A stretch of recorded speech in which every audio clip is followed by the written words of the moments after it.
I'm a clinical child psychologist by training, and I started my career in a regular old mental health clinic in the Bronx.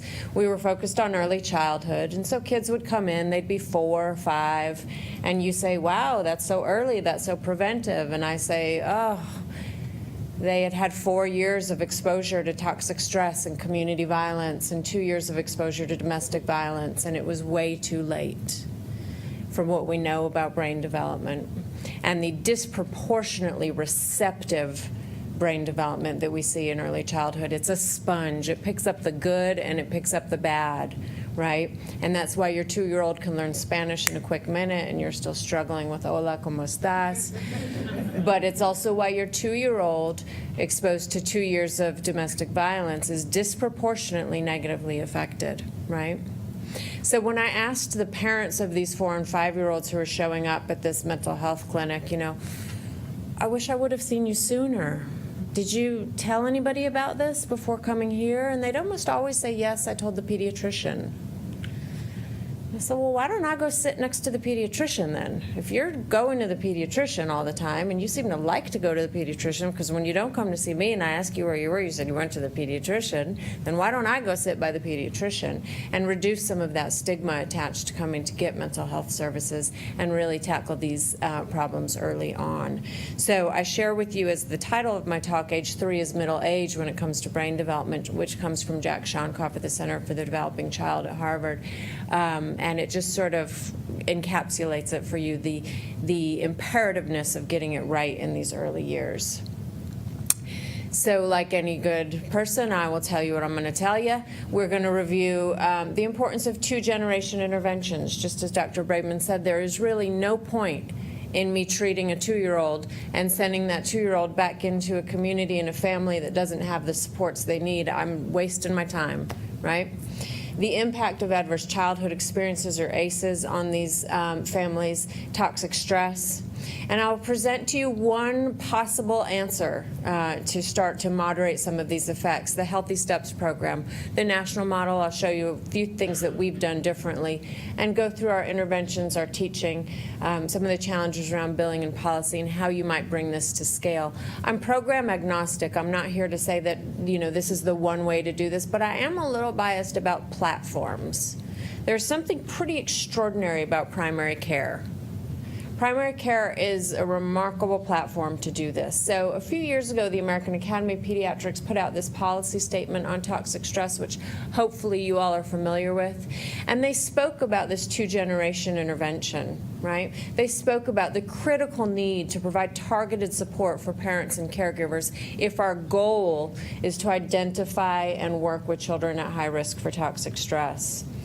Again, from the Harvard University Center on the Developing Child, they talked about that intergenerational transmission that Dr. Braidman talked about, that it begins with the future mother's health before she gets pregnant, is the best predictor of how that child is going to do and that lifetime of well-being for that child, right?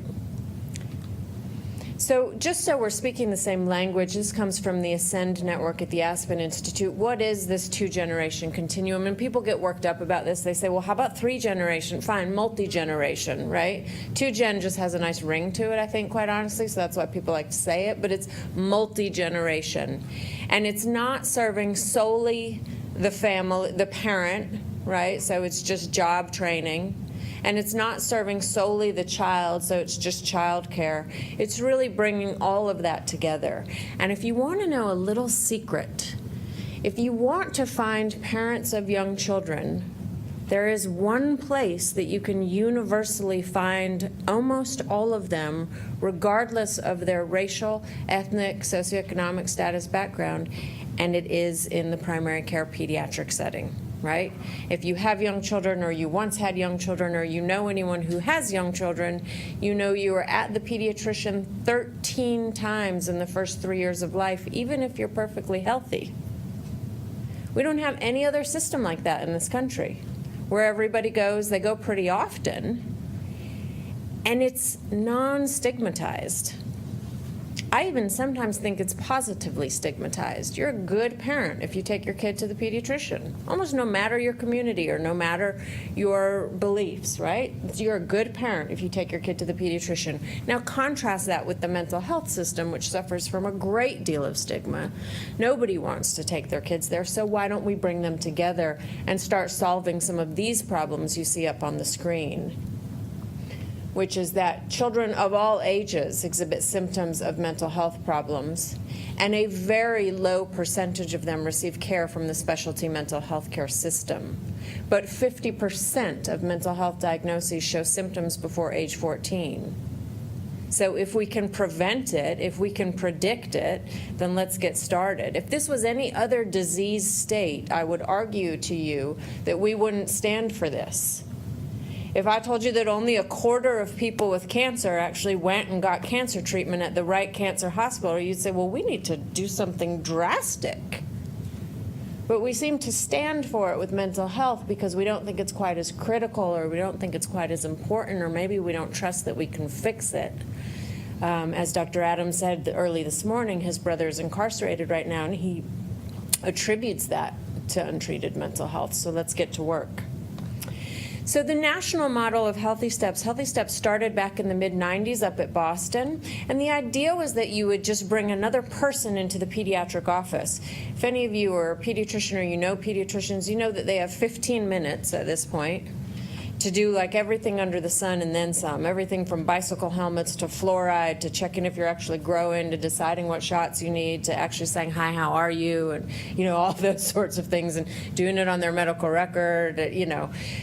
So adding this Healthy Steps specialist into the pediatric primary care team, and that Healthy Steps specialist might be a clinical social worker, they might be a child psychologist, they might be a nurse, and they're going to co-manage the well child care of that baby for the first 3 years of life, because there are 13 visits, remember, and because it's so important with that sponge-like brain to get it right, and because it's universally accessed and non-stigmatized, right?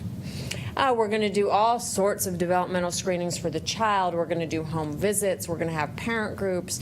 We're going to have this thing that they call a child development telephone information line, which sounds very exciting. It's a voicemail, as far as I can tell. It's a phone with some voicemail and somebody who answers it and answers your questions, and all sorts of written materials and all sorts of linkages to community resources. That's the national model. Things that we do a little different in the Bronx is we go to age 5. We do lots of parent mental health screenings as part of our screening, because while there's no health without mental health, there is certainly no child mental health without parent mental health most often, right? And really focus on that. I'm going to show you, if it works, a brief video, because there's nothing better than just sort of seeing it in action, not hearing me talk about it, but hear one of our families talk about it. The family life that I grew up in was pretty rough. There was a lot of abuse. I would never want that for another person, for another child. 2 months before our wedding was set, I found out I was pregnant. I was told that it would be a good idea for me to abort him because carrying him could be detrimental to my health and his. I looked at the doctor and I said, I'm having this baby. Motherhood didn't come as naturally as I kind of thought it would. When she came, we did not feel totally prepared, and her birth was rather sudden and tumultuous. Now I was scared. Every time I had a contraction, I was afraid that I was going to rupture. I made it to the day they scheduled my C-section, and my uterus gave out on the operating table. Being able to take him home, I was so happy. All I kept saying to him was, we made it. Even after we came home, it was kind of rough. I felt horribly guilty for what Caroline had gone through, that I hadn't been able to, take care of her, that she'd been alone in the NICU for a while. Family wasn't really available to help or willing. I went through a lot of depression at that point. With Flake, I was so scared. I thought every negative thought, we're not supposed to be here. We beat these odds, so something's gonna go wrong. And then a knock at the door came when I took him to his first appointment, and it was Janelle from the Healthy Steps program, and she said, "Hey, do you have a moment?" And I was like, "I don't know who you are, but you look like an angel." Healthy Steps is the integration of health and parental support right here in pediatrics, starting from that very first newborn visit. It's stressful to be a parent, and it's isolating to be a parent, especially for people who have a history of trauma. That was scary. You know, here I'm pregnant, and I'm thinking, yeah, I would like to just go to sleep and not wake up again. And that's when I was like, I should just not be alone right now, because I don't even want those thoughts. When we talk about perinatal mood and anxiety disorders, postpartum depression, not a lot of people are asking about that in pediatrics. Healthy Steps asks those hard questions. I think when you show genuine interest in a parent's well-being, they start to build trust. And through that trust, we can really work together to talk about the baby. Okay, this way, buddy, this way. As soon as the nurse puts you in the waiting room for the doctor, the Healthy Step specialist will come in, and she'll usually have a questionnaire for whatever kids at the visit. When you finish that, she'll go over it with you.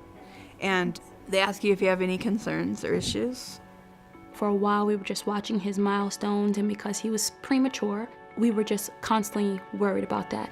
And she held our hands every step of the way. I was in a very unhealthy place, worrying every single day that something was gonna happen to Lake, instead of allowing him just to be 1.5 years old. Raising a child is hard, and it's uncertain, and it's unpredictable, and you're vulnerable when that happens. When I'm just by myself and it's all in my mind, you feel like there's something wrong with me, that I'm broken, that I'm not handling this stuff. And she was like, "You're doing great for the circumstances you had." We work together to kind of reassure the parent and ask them about those instincts that they're feeling and give them the reassurance that it's okay. They can really trust themselves and what they think is best for their baby. They feel so good about themselves after our visit that they want to come back. Healthy Steps, this is Janelle. The best part of my job is knowing that someone who came to the doctor for their flu shot or for a well-child visit also got an opportunity to talk about the other things that are hard for them. Whether I'm directing people towards resources in the community or whether I'm having a session with a parent where they got to relieve a little bit of their stress or take a little bit off of their plate. It's that they came here for their kid, but the family was served. I think the most beneficial aspect that Healthy Steps has added to my life is to just provide reassurance and really help find in me the answers that I'm kind of seeking for them, and to have the confidence that I can do this. I am, this child's parent, and I have everything I need to be this child's parent to do a good job at it. It has allowed me to be the type of mom that I wanted to be. It has allowed me understanding and peace of mind to raise Lake to be his natural, normal kitty self. I'm not afraid anymore like when he was first born. I look at his birth story now as, yeah, I went through that, but in the process I got to meet Janelle, and I got to have someone that I consider a partner in my parenting process. I feel stronger as a parent with Healthy Steps.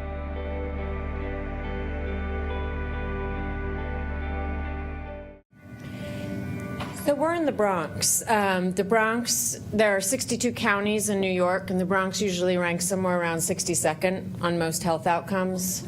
There's a congressional district in the South Bronx that is the poorest urban congressional district in the country. We are dealing with very high rates of asthma, obesity, etc. So if we can do this in a place like the Bronx, where poverty runs very deep and risk runs very high, and ACEs and adverse childhood experiences are almost universally impacting our families, I want you to remember that at no point did Brittany say that this solved her poverty or it solved, her current circumstances. She said it allowed me to be the kind of parent I wanted to be. It wasn't our agenda of what kind of parent she should be. And just like Dr. Braidman said, nobody chooses to raise their child in adverse circumstances, right? So I just want to tell you a little bit about how we got there, share a couple of research results with you, and then we'll move on. So we have really redefined the patient as the dyad. It's that two generation. There's no point in pediatrics just focusing on the baby. We have two levels of care, a more intensive arm for our families where parents had really high ACEs scores, really high adverse childhood experiences, and a less intensive light touch arm for families who just need a little bit of guidance about how to get Johnny to sleep at night. We focus on parental mental health. Again, you want to find parents, they're in the pediatric practice, right? I know that doesn't make sense, it doesn't sound obvious, but you know, when's the last time you went for your well check? Nobody has to raise their hand, you don't have to tell me, but I doubt it was 13 times in 3 years, right? They're going for their kids' checks. No matter what else is going on, families make it to that, right? And we, like I told you, expanded our age range to the 5th birthday. So this just shows you we've got this enhanced care as usual. We do so much screening in the primary care pediatric practice. We're screening for parental depression and screening for ACEs, like I told you, universally screening all of our 90,000 kids every year for their parents' ACEs. Because if you can predict it, you can prevent it, right? So if I can predict that parents' experiences of abuse, neglect, impact their child's well-being, then why are we not getting involved long before the child gets kicked out of preschool, right? This short-term treatment is really short-term. It's like one session to talk about how you actually get that kid to sleep. And then that intensive services where we co-manage every single well child visit alongside the pediatrician. We enroll the babies up until they're 18 months because we really want to keep those slots for real prevention. And PMH stands for parental mental health. So remember I told you we treat the parents' mental health right there in pediatrics, because if dad has significant trauma in his background and you're trying to sleep train an infant, and the very idea of that child crying for 20 minutes is triggering for dad, you can forget about sleep training the infant. You got to treat that trauma, right? I said we like to screen. I wasn't kidding. This is our screening schedule. If you hear anywhere that if you think about policy or you think about change that pediatricians don't like to screen, they will screen if they have the resources to deal with what they find. They know this is the new morbidity of pediatrics. They know that they're not so much looking for measles and mumps and rubella anymore. They know if you're working in a place like the Bronx, you know that equity and social justice is at the heart of the health care that you're providing, and so you better be screening for it, right? The Ages and Stages questionnaire is a social emotional screening tool and also a cognitive and motor screening tool. You see autism on there. And then in our school-age kids, we screen for internalizing, externalizing, and attentional issues, and then ACEs that you see as well. The screening workflow involves the whole practice. The front desk staff gives out the screening tool. The nurse might score it and load it up into the electronic medical record, and only then does the physician get involved. And with all due respect to the physicians in the room, all of my physicians tell me if you want like a good quality improvement program to work in a primary care practice, don't put it all on the physician. Involve the rest of the practice. I'm not going to belabor the issue of documentation, but just to let you know that we have met with legal teams and we have figured it out. We document in the child's pediatric chart. You may be familiar with some guidance that came out from CMS in May of 2016 that said you could even document the parent's depression score in the child's chart, and that best practice would then be to treat that parent and that child together. We provide a confidentiality disclosure that we're going to share this with the pediatrician. So far, you know, I can count literally, we've been doing this since 2005, so 12 years. I can count on two hands the number of people who said, oh, can you actually make my notes be private? And they are all people who were employed by that practice, and they didn't want their fellow nurses seeing what was going on. But otherwise, people say, I don't care. I know this is what is driving my kid's health and my health, and let's talk about it. We are trying to bill under Medicaid health and behavior codes, but I will get into that in my next slide. We have a healthcare system at this point that's predicated on billing for a diagnosis. And everything I've described to you is trying to prevent mental health diagnoses from ever happening. And so although we can get reimbursed for screens, it averages about $7 per screen. Doesn't quite cut the mustard. It's better than $0, but $7, I got 90,000 kids in my system, like $7 per screen isn't quite going to get me there. And we don't get reimbursed for a Healthy Steps visit unless someone has a diagnosis, and it has to be the patient, not the parent. So even if mom has a diagnosis of major depression, and we all know how incredibly impactful that is for that kid's brain development. We know the relationship between maternal depression and child language development, right? We can't bill in baby's chart based on mom's diagnosis. Does that make sense? So we got some work to do on that. So this is your ACEs visual. Remember that adverse childhood experiences lead to all these things, even early death. It's since been, after the wonderful study from the CDC that's kind of having a second life now. It's also been replicated prospectively by colleagues down in New Zealand.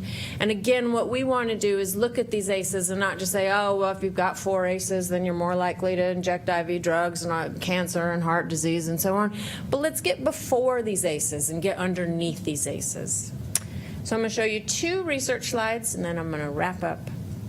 So I'll show you quickly a design of, we took 2 matched primary care pediatric settings, and we gave Healthy Steps to one and not to the other. They're both in the Bronx. They're both staffed by our general pediatricians, and our enrollment criteria were first-time moms, and the baby had to be less than 2 months old.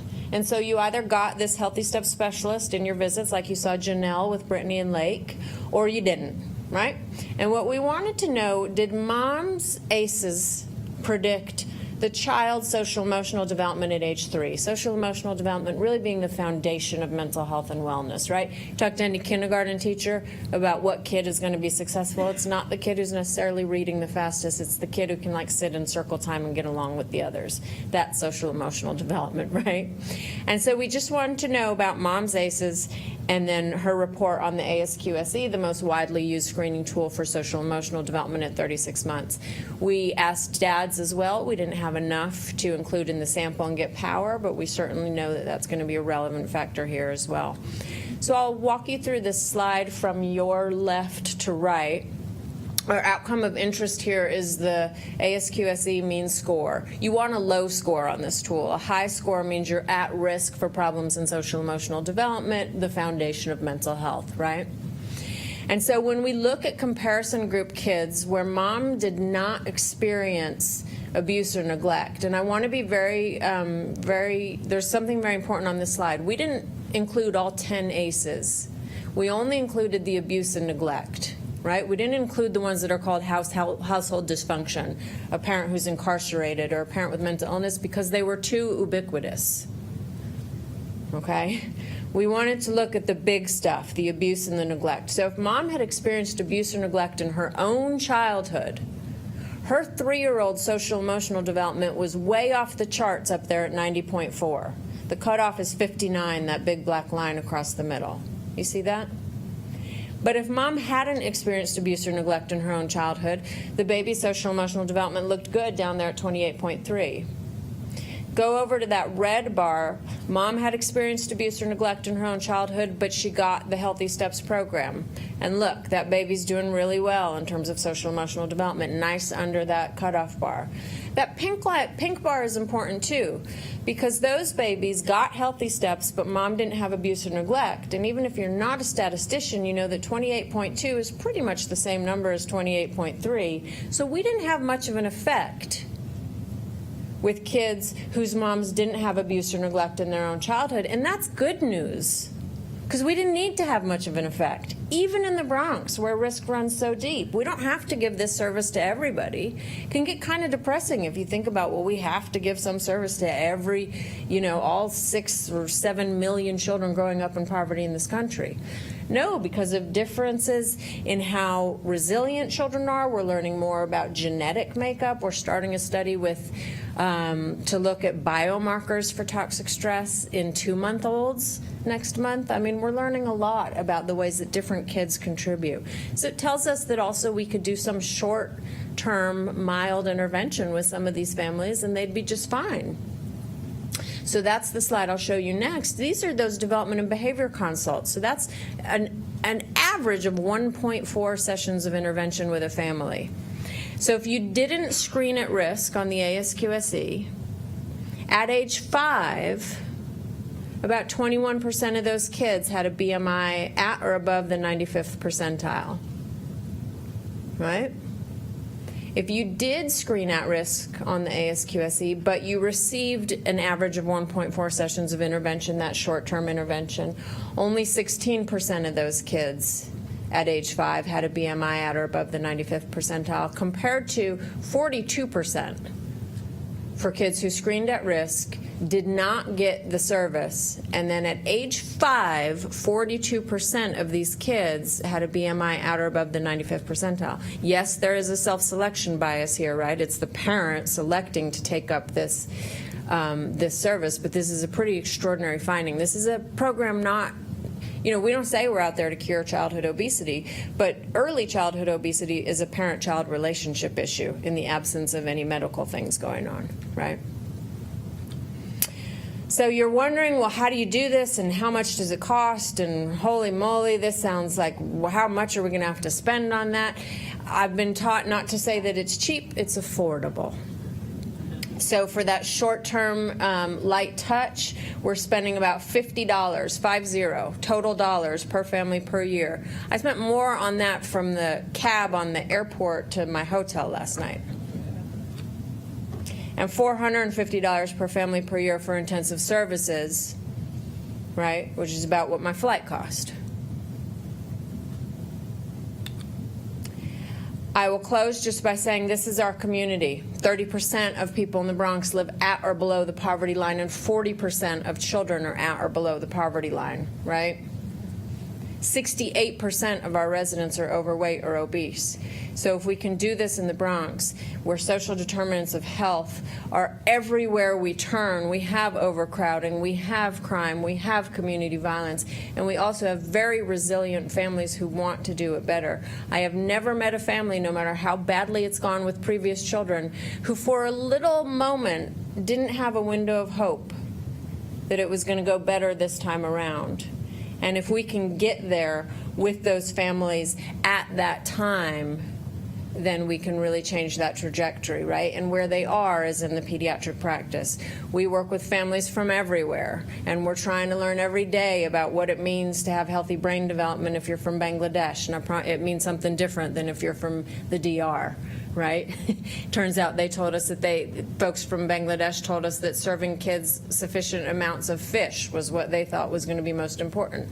All right, well then let's work with you and figure out how to get you to what you need to get to, right? But just making the point that this is adaptable. Everyone's coming to pediatric primary care. So I would suggest to you that this is an ideal setting for population-based prevention.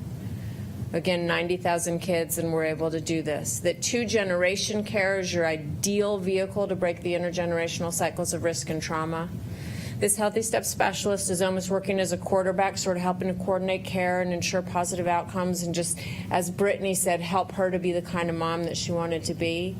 And that we need to continue our work on payment and policy to really make this be an intervention that we can spread around the country to really bring some care. So thank you.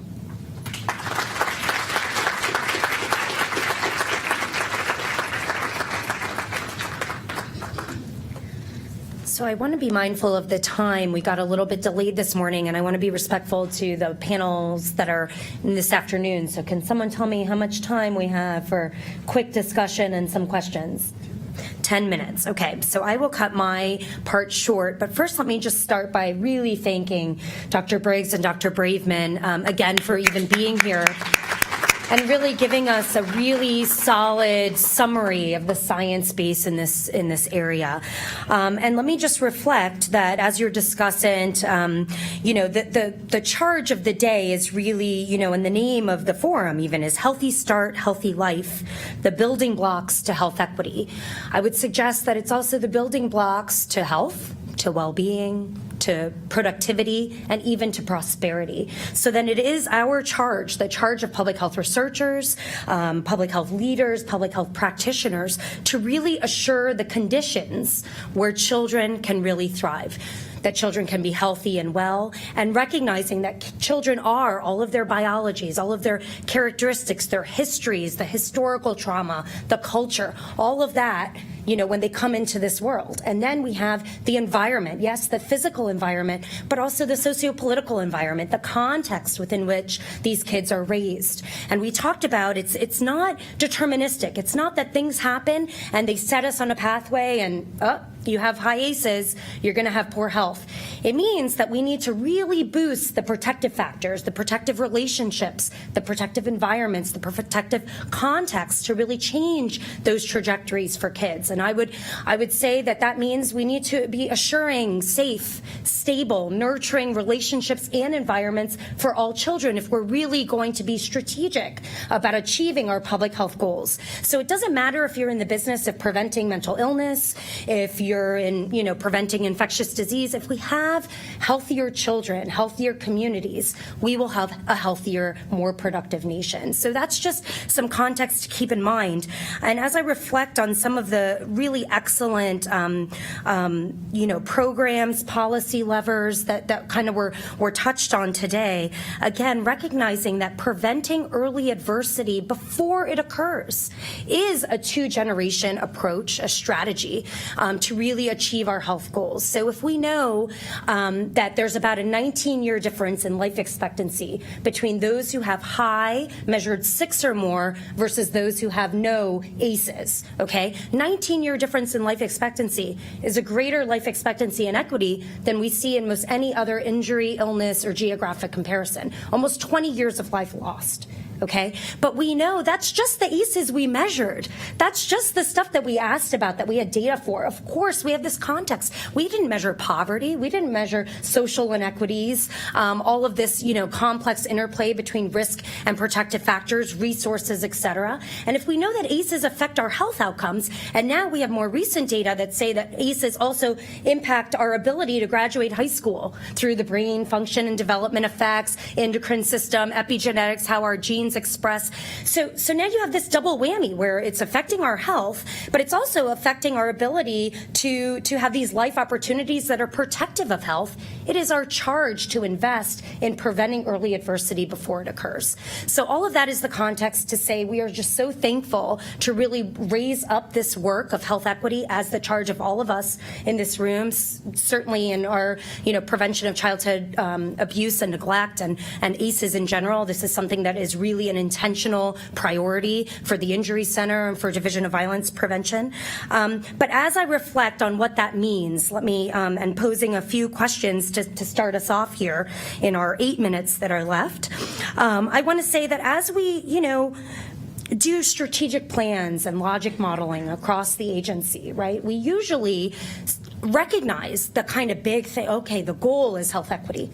But we put that in our models and the distal outcome section, right? Something that we're working toward, but we don't expect to be held accountable for 10, 15, or more years. So my first question is really for researchers, practitioners, public health leaders in this room. I would look to Drs. Braveman and Briggs for their advice on what are the metrics that are more proximal, the measures, the indicators of really that we could be tracking along the way to assure that we're chipping away at really progressing toward that end goal. I think that's the first question.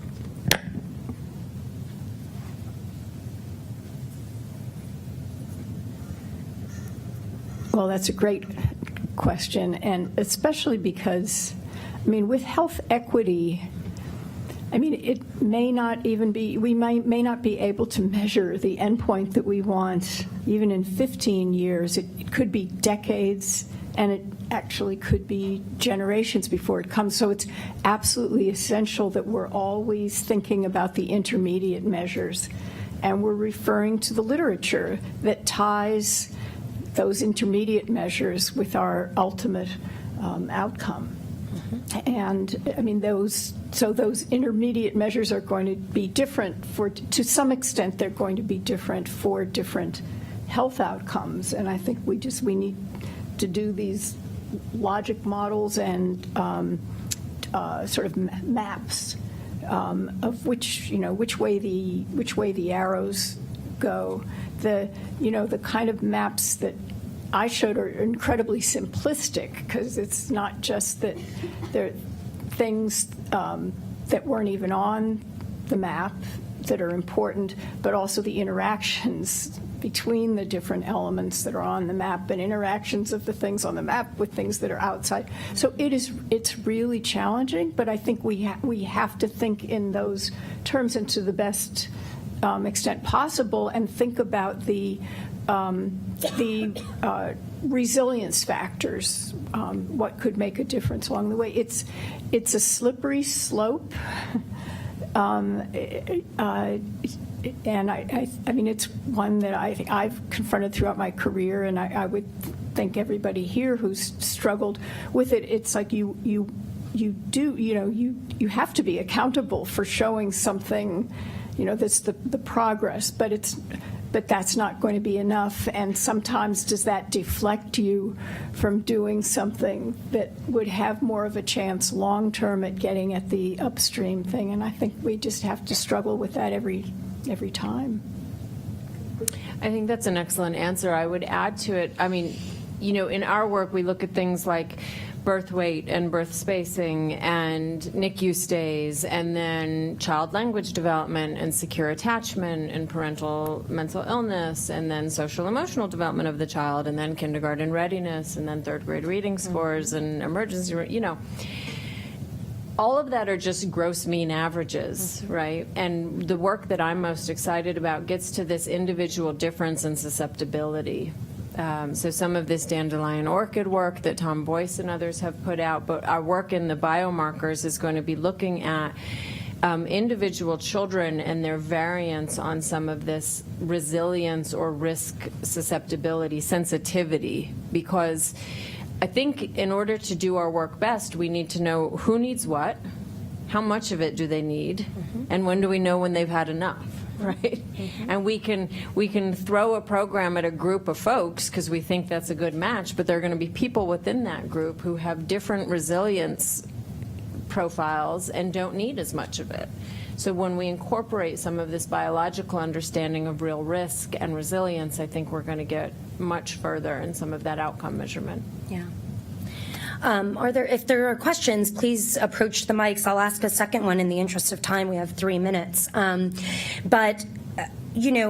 As I reflect on what you all have shared and think about the resources that we've developed recently in terms of prioritizing primary prevention of early adversity like violence in achieving multiple goals, you recognize that there's primary prevention, but of course we need secondary and tertiary prevention efforts as well that are trauma-informed. We need trauma-informed systems. We need, and all of this is a very complex interplay between risk and protection. But I would ask the panel and others for thoughts on what are the sort of policy levers that you see in this space. We've recently gone through this exercise of developing these technical packages based on the best available evidence, and the one for preventing child abuse and neglect, or preventing early adversity in general, really prioritizes policy level interventions or strategies first, and then norms, and then goes to the kind of programs that, of course, that's where most of the evidence base is, because we've been trying to program our way out of these problems for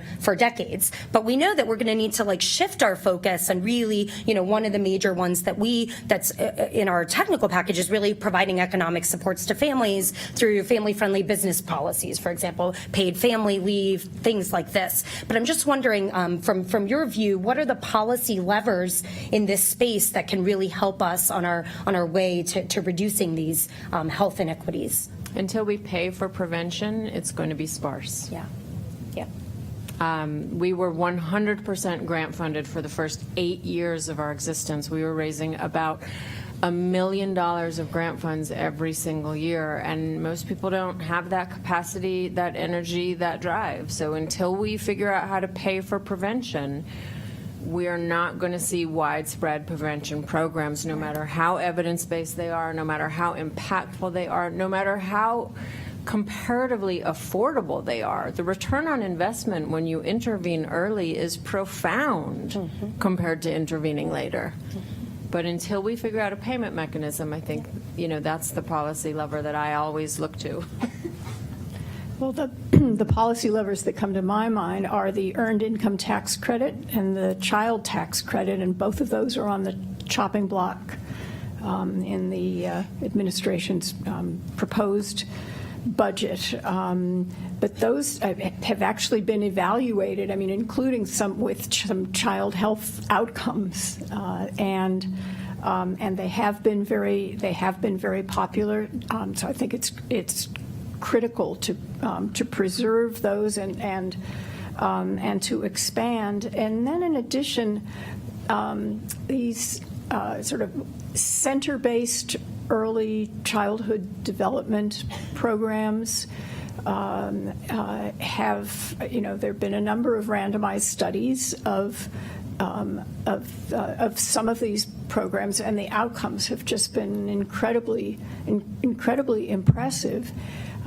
And the business community has gotten behind this, that the Business Roundtable and other major business groups have come out for universal, and when you say universal, that means it's going to be paid for by the people who can't pay for it, universal, high-quality early childhood development programs, and the I think that there's an opportunity there. There's almost been no other major intervention with health implications that has gotten so much support and diverse support.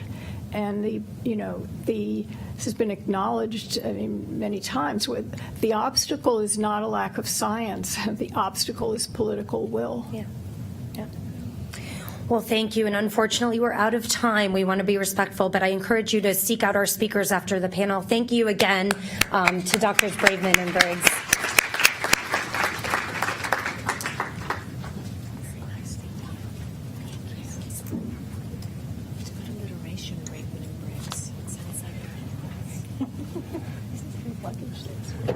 Would like to ask for our second panel to come forward.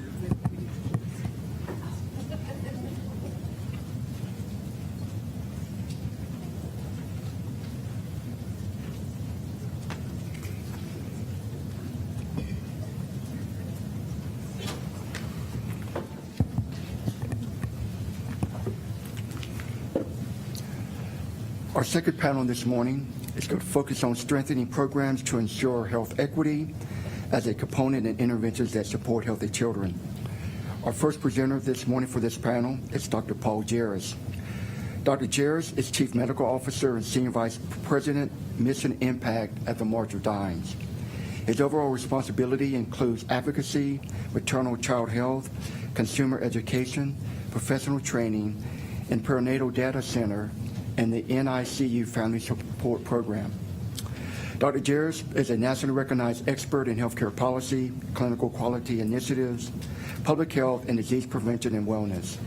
He previously served as Executive Director of the Association of State and Territory Health Officials, ASTO. Prior to his role at ASTO, Dr. Jarris served as Commissioner of Health for the state of Vermont, where he led public health, mental health, and substance abuse for the state of Vermont. Dr. Jarris has a distinguished career spanning 20 years leading policy and care initiatives to improve public health at the local, state, and national levels. He is board-certified family physician with over 20 years of clinical practice and received his BA from the University of Vermont, his MD at the University of Pennsylvania School of Medicine, and an MBA from the University of Washington. Our second presenter for this panel this morning will be Dr. Zakiba Henderson. Dr. Henderson is a medical officer in the Maternal and Infant Health Branch in the Division of Reproductive Health here at the CDC. She is a board-certified obstetrician, gynecologist, and leads the division's activities in support of state-based perinatal quality collaboratives, which currently provides support to 13 states and the national network of perinatal quality collaboratives. In this position, she also provides clinical input into the research agenda for the maternal and infant health branch, including activities in preterm birth and pregnancy-related morbidity and mortality. Dr. Henderson received her BS degree in biochemistry from Oakwood University in Huntsville, Alabama, and her medical degree from Harvard Medical School in Boston, Massachusetts. Our discussant for the second panel is Dr. Colleen Boyle. Dr. Boyle currently serves as director of the National Center on Birth Defects and Development Disabilities here at the CDC. Dr. Boyle began her career at CDC in 1984 as part of a large effort to study the adverse health effects of exposure to Agent Orange, a herbicide used during the Vietnam War. Following that project, Dr. Boyle joined CDC's work in birth defects and developmental disabilities, holding various positions of increasing responsibility until her appointment as Center Director in 2010. Her interests and expertise span a number of areas related to child health and development. She has contributed widely to the field of newborn screening, guiding CDC's work in newborn hearing and congenital heart disorder screening, and has served on the Department's Secretary's Advisory Committee on Heritable Disorders in Newborn and Children. She has also led the development of CDC's autism research and surveillance activities that have documented the changing prevalence of autism in the United States.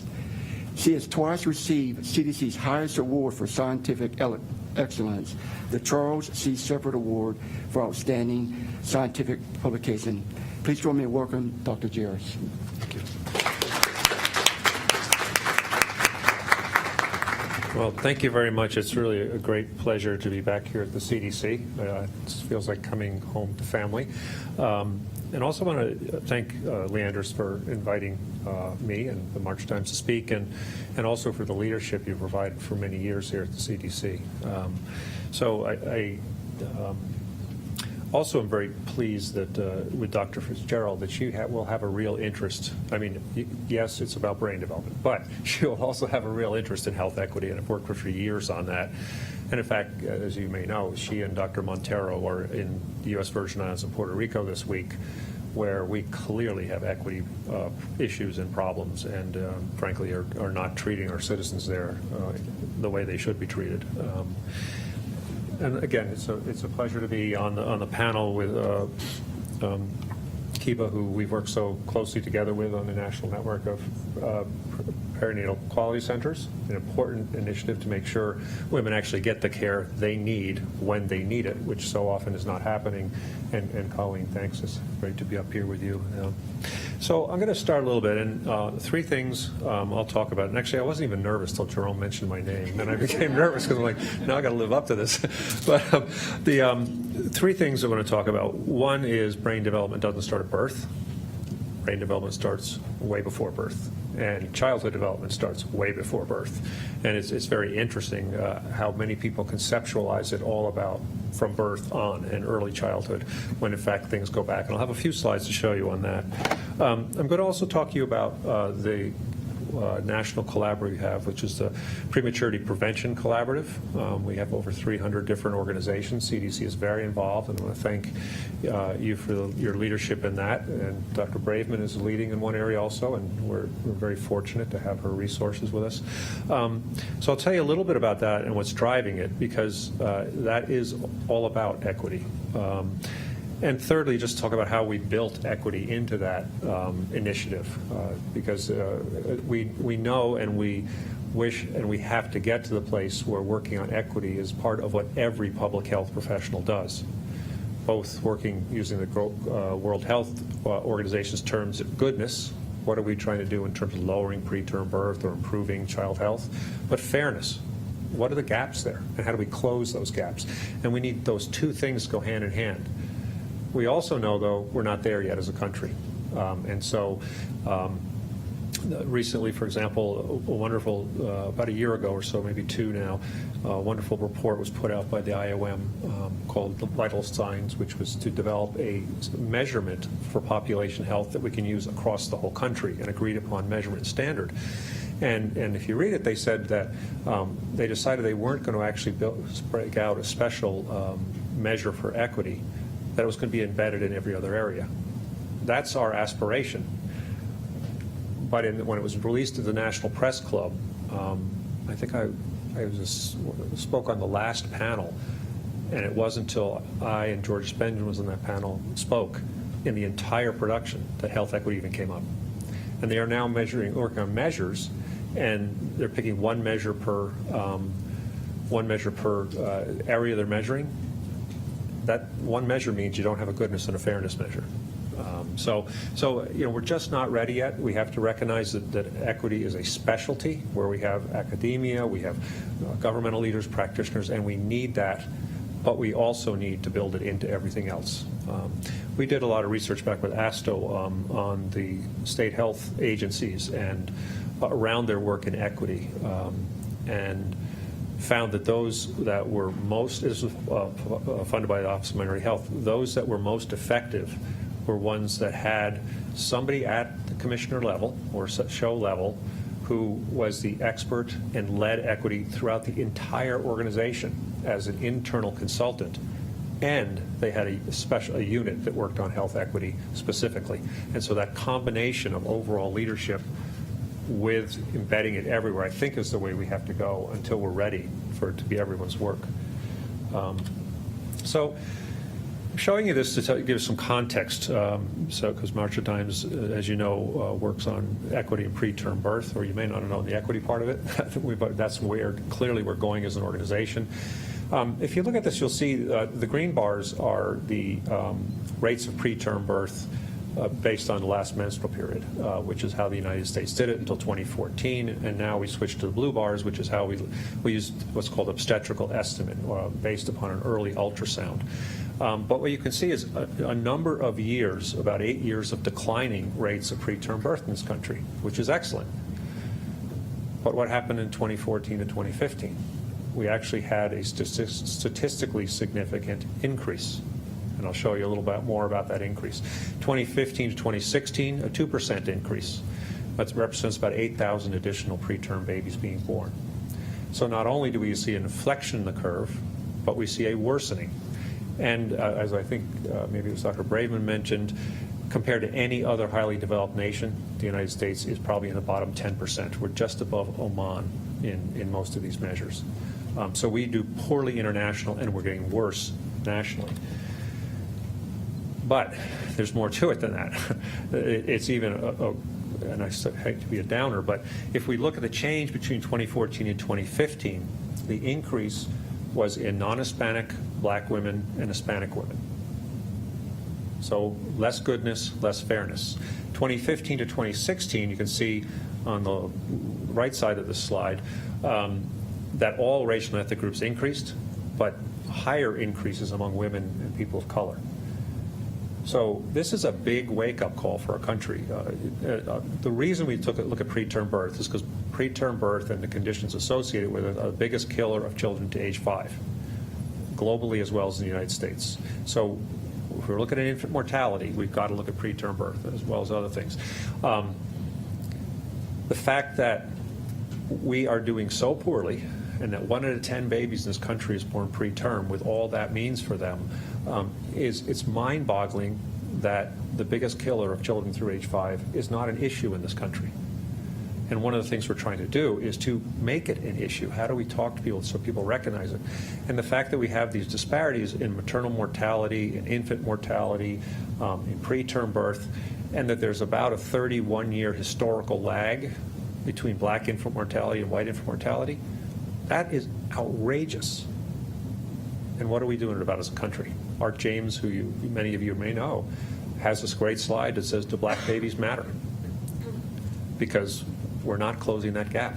So this, to us, was a huge wake-up call, and that is what led to the collaborative we're doing. Now, the 2017 report cards came out because we are now working with the CDC and folks in Wanda Shop and the March Times Perinatal Centers to say, why is the increase? What we do know is that it's widespread. So in fact, 45 states had worsening of preterm birth rates. That is terrible that's happening. Now we're looking at a number of different factors, including we do know it's late preterm, between 34 weeks and 37 weeks. So we don't know if we're slipping on the progress we had made on early elective deliveries and preventing non-medically indicated deliveries. But we still don't know the reason. And like so many of these things, there's probably many reasons. And our science isn't good enough to capture certain things like increases in stress among women right now, which it's a very stressful environment, particularly for people of color. Or that it's going to be hard to show. So this is basically the map of the country to show the red is the poorer states. There are 4 states who have hit a tremendous 8.1% preterm birth rate, and Washington State is quite a diverse state, so it also can be done to the state with diversity. We calculate a disparity ratio. So this is a methodology adopted from Health People 2020. And what it does is we basically look at the racial ethnic group with the highest rates of preterm birth and compare them to the average of other groups. There is no good, perfect way to measure disparities or equity. You can criticize any one of them, but we think this is the best we have. And someone asked a question about measurement before. We really do need to sit down with people like Brian Smedley and Tom Leveist, and who are the experts in this area, and come up with something nationally. But the point here is we got worse as a nation, as we saw in the other statistics, worse as a nation in terms of our inequities. And this is a map now of the inequities, and according to this disparities index across the country. Some of these states you would expect. Look at Washington State, very interesting. They were the state that had the best rates of preterm birth, but they are doing poorly in terms of equity. So one of the reasons we think this is so important is to get back to the message of goodness and fairness. To say to Washington State, don't rest on your laurels. You still have an issue here that you have to look at. And what you're doing overall may be working well, but it's not working for lots of populations there.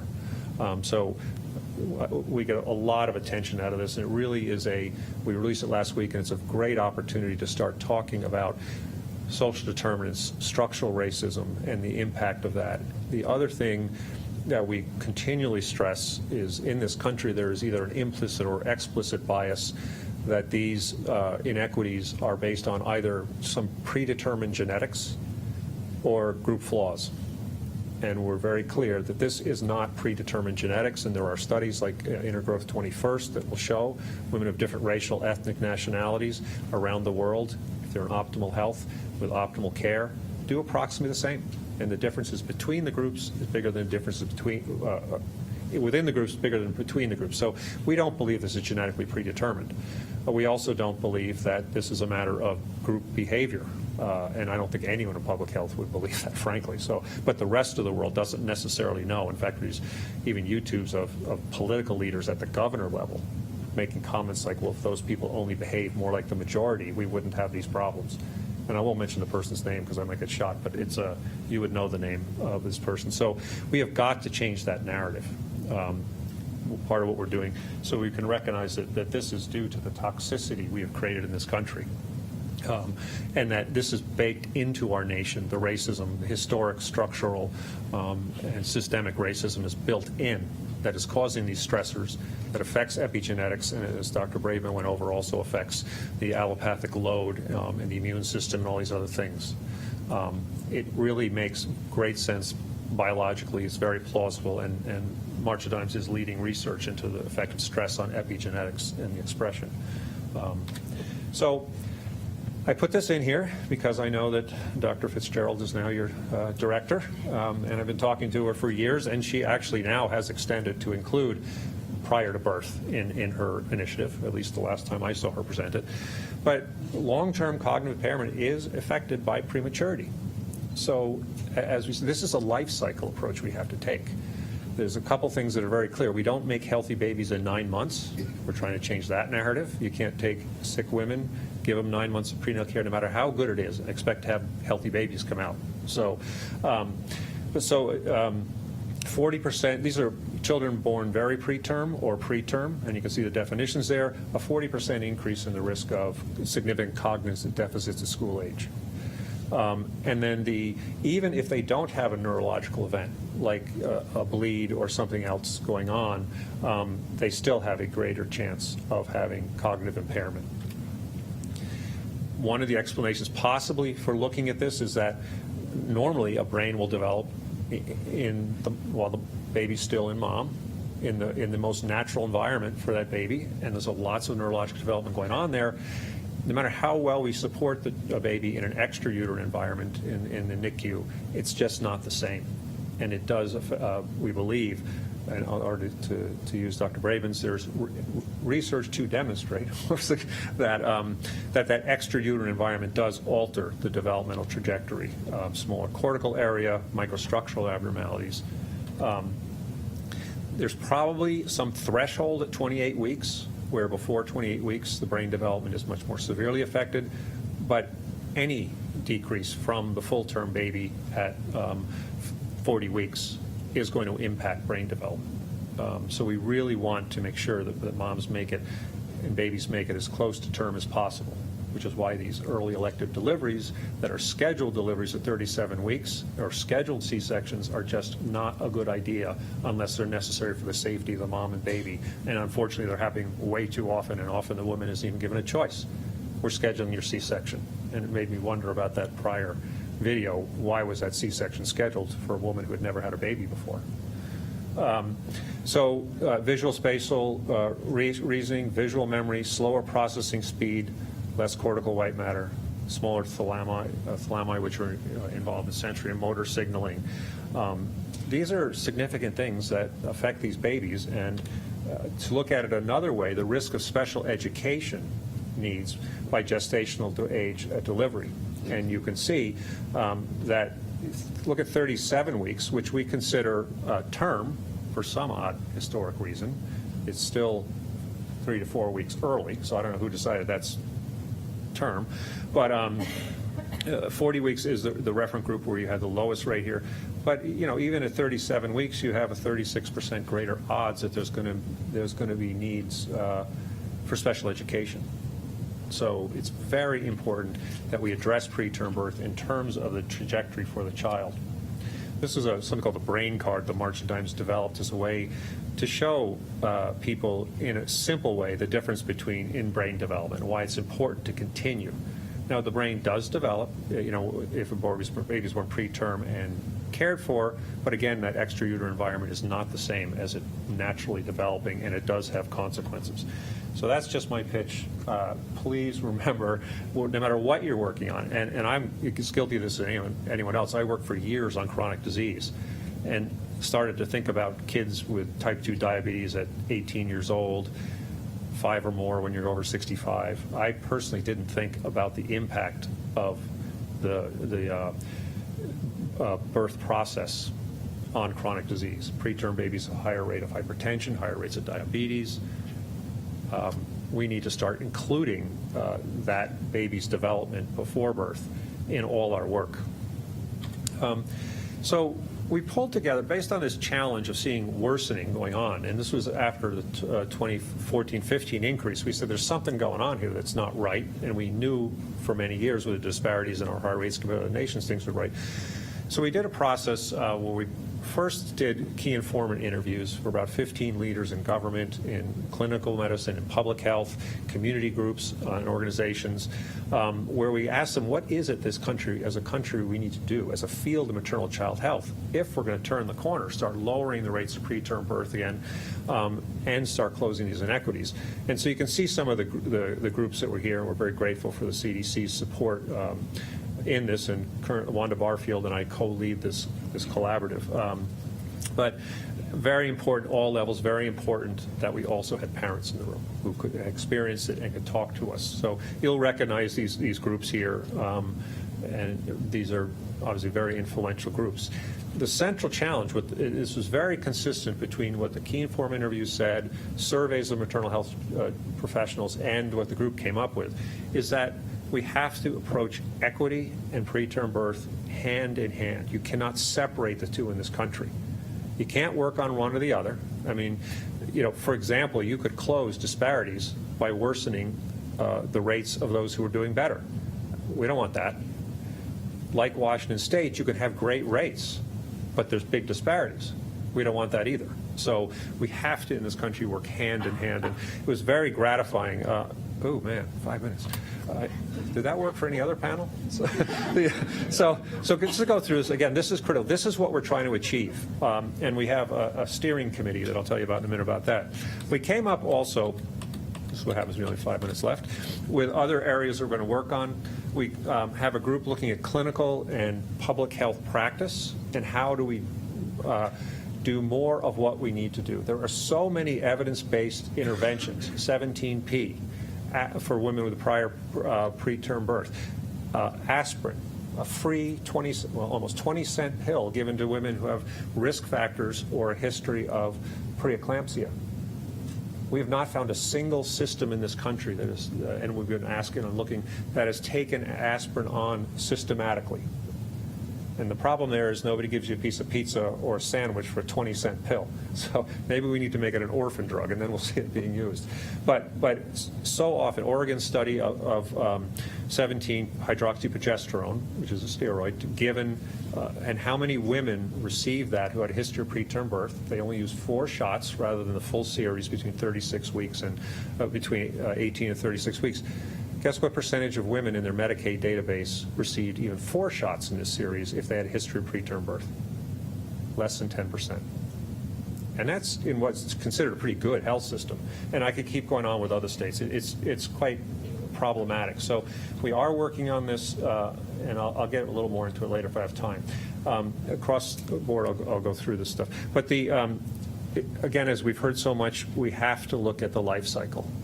And I think, I can't remember who said it, you can't have a healthy baby unless you have a healthy mom. And so, and believe it or not, that's a challenging notion in this field.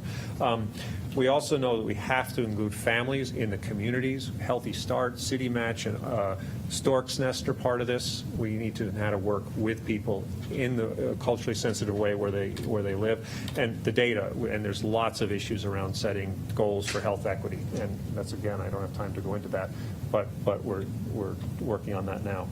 The Health Equity Work Group was the first group we got together. So we brought about 30 health equity specialists from academia, from practice, from community organizations together to spend 2 days looking at how do we take the science and practice of health equity and apply it to preterm birth. And this group is led by Arthur James, Fleta Mass-Jackson, Diana Ramos. These are names you probably know.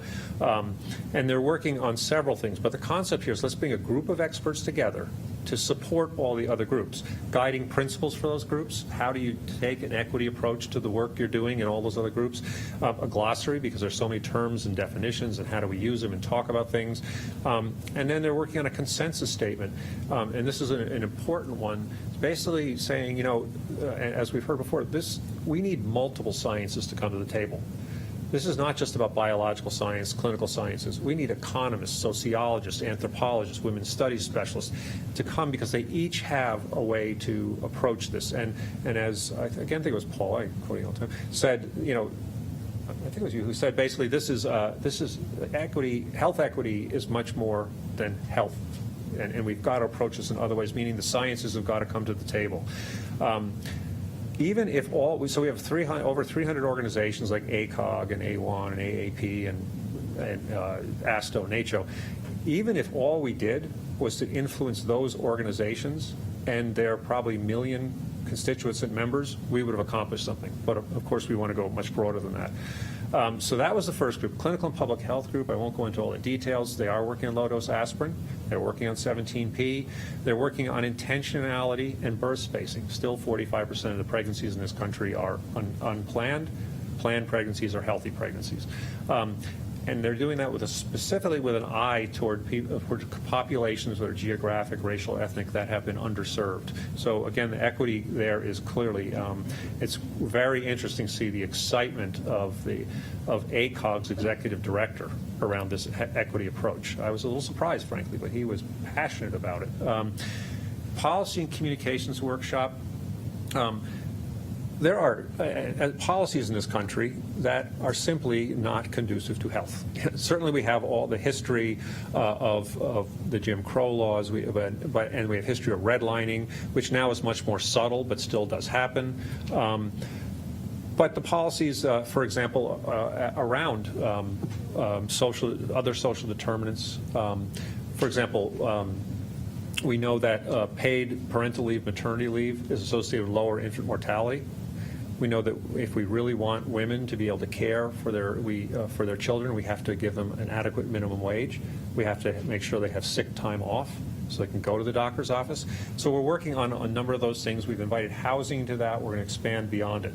And in the communications, the idea here is how do we make this an issue that it should be, and how do we talk to different populations? So, for example, with contraception, we know there's historic coercion. So how do we reach people in a way that is sensitive to that historic coercion and the justifiable reaction they may have based on that?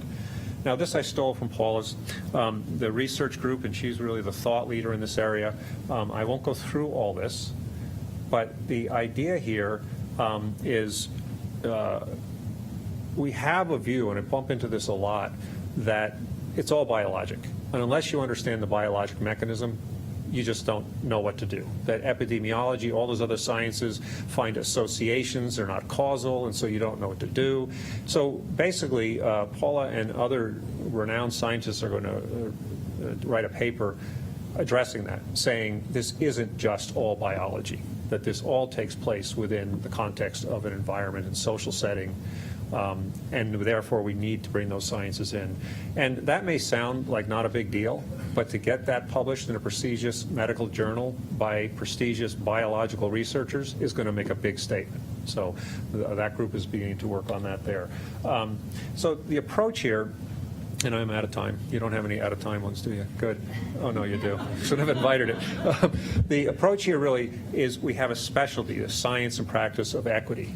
And we absolutely have the need for those specialists. We need them to support and work with everybody else, in this case in the collaborative and in public health. But that's not enough. You can't just have this be the job of the people in 6 cubicles over there. They've got to spread to the organization, and everyone in public health must learn to work in this way. We need to set those goals for goodness and fairness, and view the lens, the world through a health equity lens. We have embedded the health equity experts in every work group, so that they're there at the table during the discussions and helping. And I think this is going to help. I know it's shifting our organization. It's shifting the Prematurity Collaborative, and I'd suggest that specialty with embedding is an approach that you all take a look at. And it's not easy. This is my last thing I'll say, is it's been a real struggle working with some of the communication staff and people like that who just don't know how to talk about it. Or they believe, well, a lot of the press won't want to talk about this. And we got a lot of training to do of people. So with that, I'll finish, and thanks very much.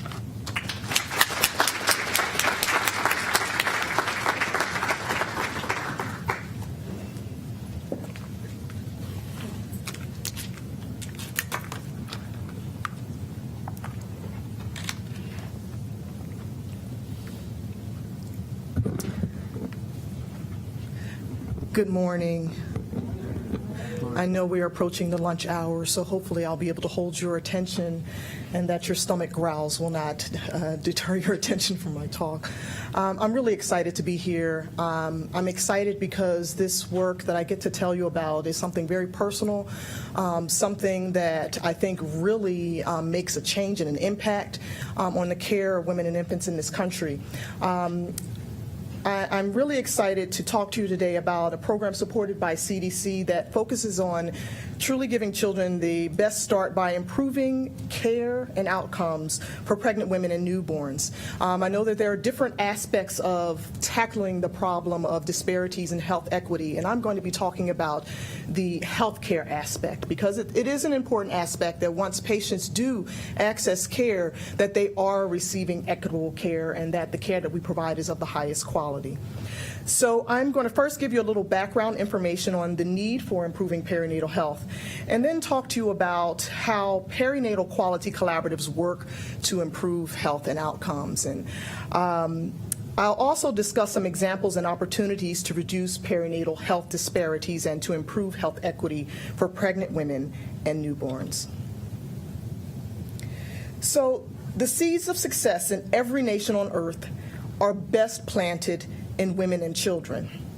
Maternal and infant morbidity and mortality are key indicators of a nation's health status and are associated with a variety of factors such as maternal health, access to high-quality care, public health practices, and socioeconomic conditions.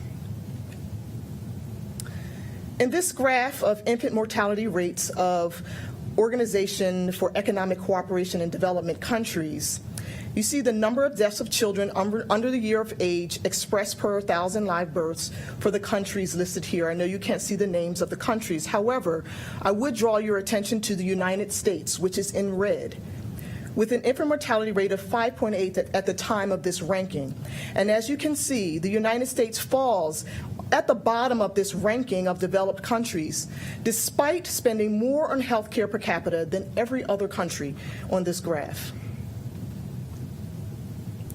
The good news, however, is that since 1980, the nation's overall infant mortality rate has declined approximately 52%. This includes a plateau from 2000 to 2005, followed by a decline to 5.82 in 2014. However, there was a slight rise from 2014 to 2015 to a rate of 5.9 infant deaths per 1,000 live births in 2015. However, this national decline in infant mortality has not been equal. While we've seen encouraging declines in infant mortality among African Americans, a critical gap still persists. In 2015, Black infants died at 2.3 times the rate of white infants. One of the main causes for the higher infant mortality rate in the United States compared with other industrialized nations, as discussed by Dr. Paul Jarris, is the relatively higher number of preterm births in the United States. The preterm birth rate rose significantly by more than 1/3 from the 80s to the early 2000s, but then fell for 8 straight years in a row to 9.57% in 2014. However, the preterm birth rate has risen again for 2 straight years since 2014. As with infant mortality, there is also marked racial disparity in preterm birth. In 2007, the preterm birth rate among Black infants was still higher than that for any other race or Hispanic origin group and was more than 1.5 times the rate in non-Hispanic whites. And in 2015, the rate of preterm birth among Black women was still about 50% higher than the rate of preterm birth among non-Hispanic white women. Although there has been a decrease in preterm birth between 2007 and 2015, most of the decrease in preterm births has been due to a decrease in late preterm births and not early preterm births, which contribute to higher mortality.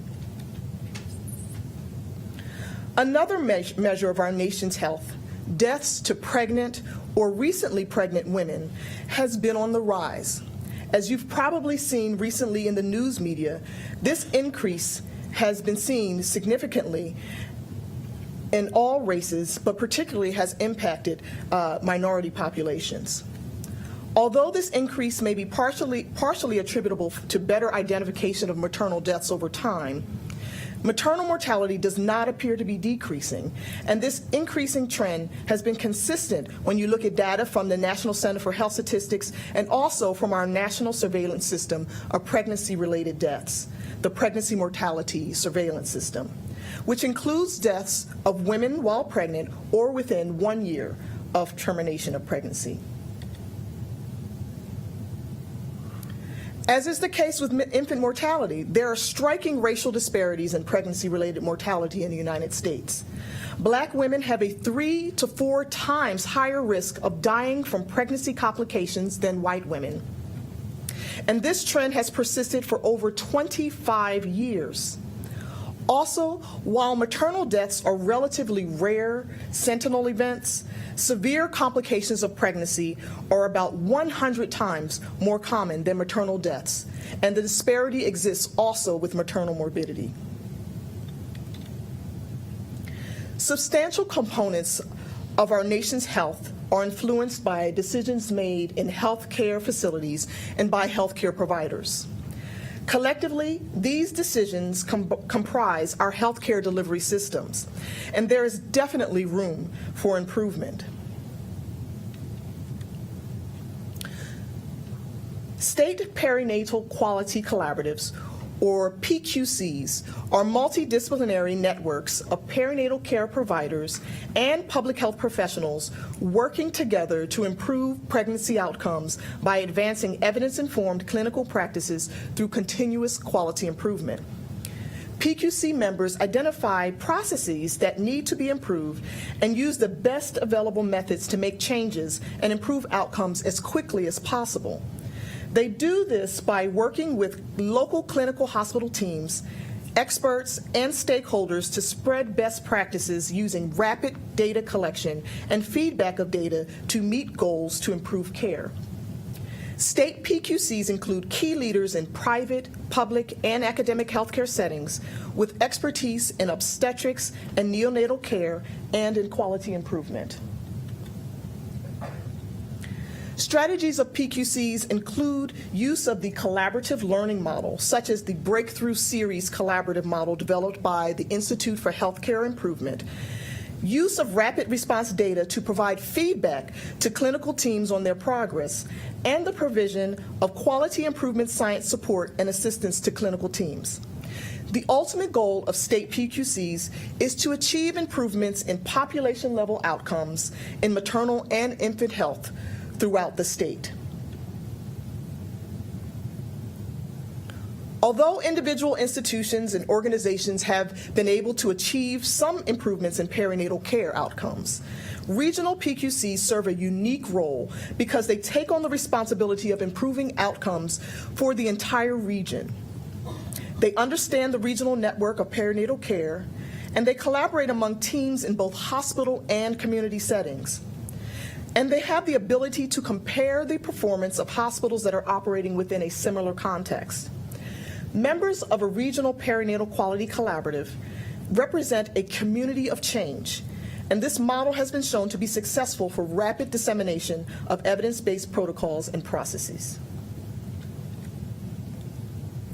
There's growing evidence of how PQCs have contributed to important changes in healthcare delivery and how their work has led to significant improvements in perinatal outcomes.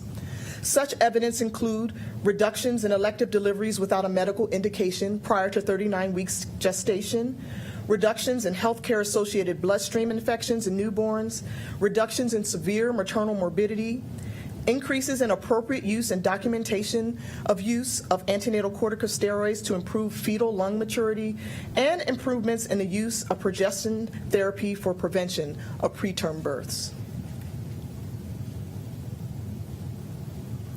CDC has been providing support to state perinatal quality collaboratives since 2011, and the main goals of CDC support has included providing support for funded states to expand their ability and their efforts within the state to improve perinatal outcomes by enhancing their ability to collect timely data, increasing hospital participation in the PQC, making the PQC truly representative of the entire state, and also expanding the range of neonatal and maternal health issues addressed by PQCs.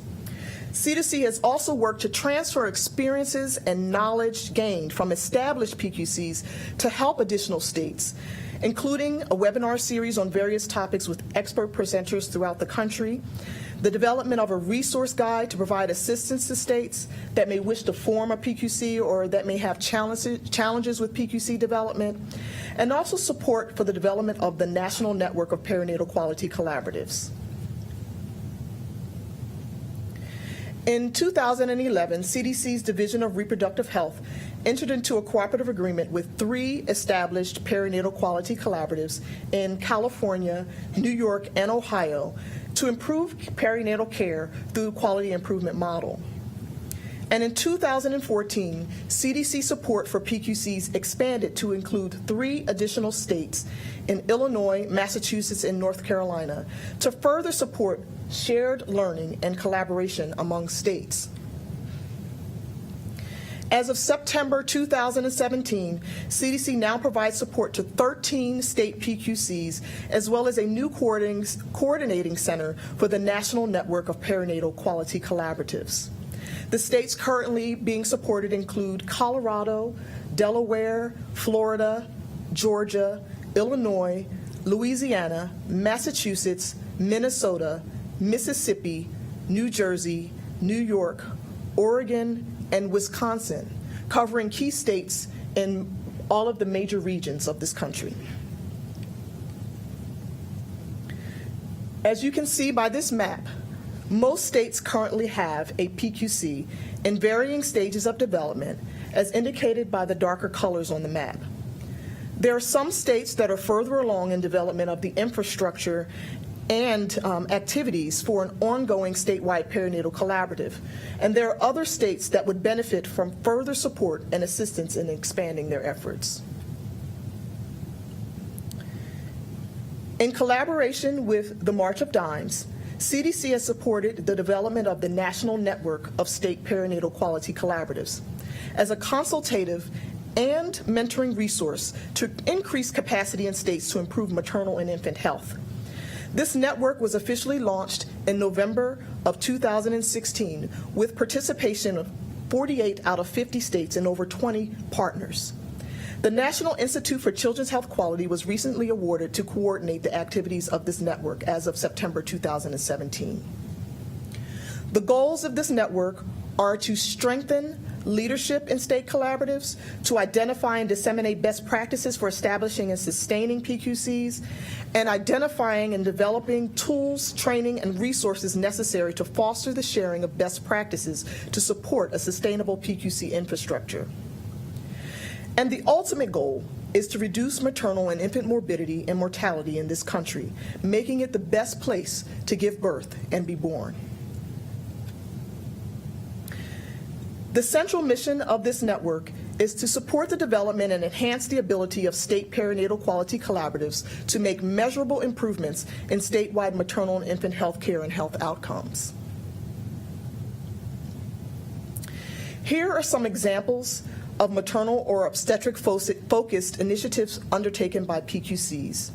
As you can see, there are a variety of efforts spanning the prenatal, intrapartum, and postpartum periods, and including efforts that impact both maternal and neonatal outcomes and allow for collaboration among both obstetric and pediatric care providers. There are also a large number of neonatal-focused initiatives that include optimization of care in the delivery room, in the neonatal intensive care unit, as well as efforts to improve well newborn care. In addition to efforts to spread best clinical practices, PQCs have also undertaken efforts to improve data quality and to make administrative data more useful for scaling up of quality improvement projects statewide and reducing the burden of data collection. Now, as we move forward with our next set of awardees, these are the initiatives that the current CDC-supported collaboratives are addressing. Some clinical topics have multiple states working on them, as indicated by the numbers in parentheses, which presents further opportunity for sharing between state PQCs. PQCs that are supported by this program are encouraged to integrate the cross-cutting issue of health equity into their quality improvement initiatives as much as possible. While aiming to improve outcomes for all patients through quality improvement initiatives, it's possible that the disparities between different groups can simultaneously widen. In addition, certain initiatives would be most successful if the highest risk groups are targeted. So it is encouraged that all state collaboratives make sure they pay special attention to how their efforts are impacting disparate groups. I'll now discuss a couple of examples of how CDC-supported PQCs have incorporated health equity into their work. Preterm birth is the #1 cause of newborn death in the state of Ohio. And progesterone is an evidence-based therapy shown to reduce preterm birth by more than 30% in women with prior preterm birth or with a history or identification of a short cervix. The Ohio Perinatal Quality Collaborative, or OPQC, has tested strategies for implementing this intervention with outpatient obstetric clinics, and successful strategies are currently being disseminated to other obstetric practices throughout the state of Ohio. The aim of this project is to reduce the rate of preterm births in the state by increasing the screening, identification, and treatment of pregnant women at risk for preterm birth who will benefit from progesterone. Because the rate of preterm birth is highest among Black women in the state, they were targeted for intervention. There are many barriers that have been identified for women to receive progesterone therapy to prevent preterm birth, including health system factors, provider factors, and patient-level factors. The Ohio Progesterone Project focused on addressing the patient, provider, and health system barriers to improve uptake of this important therapy. As part of their efforts, an important part of their effort was the development of various culturally competent informational brochures to educate patients and providers about preterm birth, infant mortality, and how progesterone can help prevent an early delivery. The Ohio Progesterone Project was associated with a sustained reduction in preterm birth before 32 weeks gestation in Ohio. Births before 32 weeks decreased in all hospitals by 6.6%. And births before 32 weeks to women with prior preterm birth decreased by 20.5% in all hospitals, by 20.3% in African American women, and by 17.1% in women on Medicaid. Another example is an ongoing initiative to reduce unnecessary cesarean births.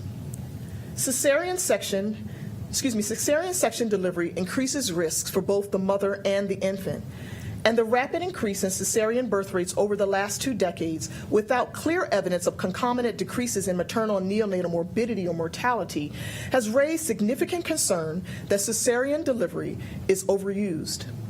The California Maternal Quality Care Collaborative has developed a new toolkit to support vaginal birth and reduce primary cesareans, which is a comprehensive, evidence-based how-to guide designed to educate and motivate maternity clinicians and teams, apply best practices for supporting vaginal births, and to reduce unnecessary cesarean section births among first-time mothers with pregnancies that are term, singleton, and an adverse text presentation, also referred to as NTSV or low-risk first birth cesareans.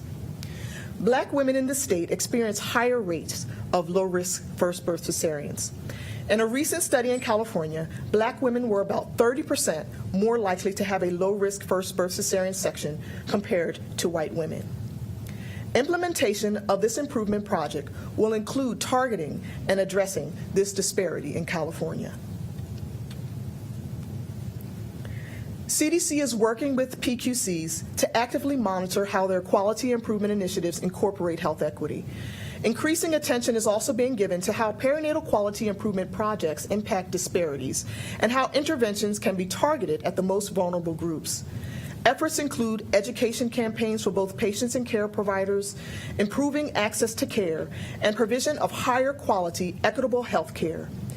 In addition, the National Quality Forum, an organization that sets standards for healthcare quality measurement in the United States, is particularly seeking composite and outcome measures and measures that are sensitive to the needs of vulnerable populations, including racial ethnic minorities and Medicaid populations, that may be used for future quality improvement efforts. Although the work of PQCs mostly focuses on the health system, patient level, and provider factors that contribute to disparities, the real challenge lies in addressing the structural factors, as listed here. As PQCs grow and move outside of the inpatient hospital setting for their work, there may be more opportunity to address these factors as well. Partnerships, collaboration, and sharing are what make the PQC model so successful. The national network of PQCs provides a forum where successful strategies, tools, and metrics can easily be shared, and significant improvements in population-level outcomes and health can be realized.